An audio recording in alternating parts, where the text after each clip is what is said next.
তুরস্কের আকাশ প্রতিরক্ষা জোরদারে নতুন ইতিহাস। যুক্তরাজ্যের সঙ্গে প্রায় $11 বিলিয়ন এক বিশাল সামরিক চুক্তি করেছে আঙ্কারা। এই চুক্তির মাধ্যমে 20টি ইউরোফাইটার টাইফুন যুদ্ধবিমান পাচ্ছে তুরস্ক, যা এক প্রজন্মের সবচেয়ে বড় অস্ত্র বিক্রয় চুক্তি বলে জানিয়েছে ব্রিটিশ প্রতিরক্ষা মন্ত্রণালয়। আঙ্কারার প্রেসিডেন্ট প্রাসাদে সোমবার এক আনুষ্ঠানিক অনুষ্ঠানে তুরস্কের প্রেসিডেন্ট রিসেপ তাইয়েপ এরদোয়ান ও ব্রিটিশ প্রধানমন্ত্রী কিয়ার স্টারমার নিজ হাতে চুক্তিতে স্বাক্ষর করেন। ব্রিটিশ পক্ষের ভাষায় এটি শুধু একটি বাণিজ্যিক চুক্তি নয়, বরং দুই মিত্র দেশের কৌশলগত বন্ধনের প্রতীক। এরদোয়ান বলেন, তুরস্ক ও যুক্তরাজ্যের এই অংশীদারিত্ব ভবিষ্যতের আকাশ প্রতিরক্ষা ব্যবস্থায় নতুন যুগের সূচনা করবে। প্রথম ইউরোফাইটার বিমানগুলো 2030 সালের মধ্যেই তুরস্কে পৌঁছাবে। এর আগে জুলাই মাসে 40টি বিমানের জন্য প্রাথমিক সমঝোতা হয়েছিল।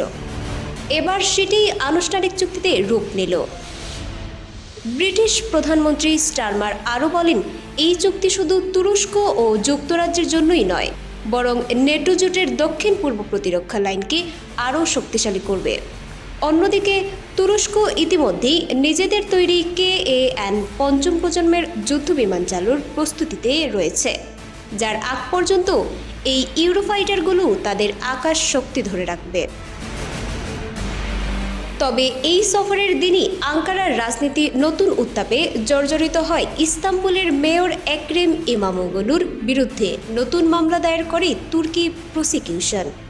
তবুও এরদোয়ান স্টারমার বৈঠকটি দেশটির কূটনৈতিক ও সামরিক সম্পর্ককে নতুন উচ্চতায় নিয়ে গেছে বলে বিশ্লেষকরা মনে করছেন। তাদের মতে এই চুক্তি শুধু তুরস্ক ও যুক্তরাজ্যের প্রতিরক্ষা কৌশল নয়, বরং নেটো জোটের ভূ রাজনৈতিক ভারসাম্যেও বড় পরিবর্তন আনবে। এই ধরনের গুরুত্বপূর্ণ আপডেট পেতে আমাদের সঙ্গে থাকুন। BGN TV 24 সংবাদ, যেখানে বিশ্বস্ততা সেখানে।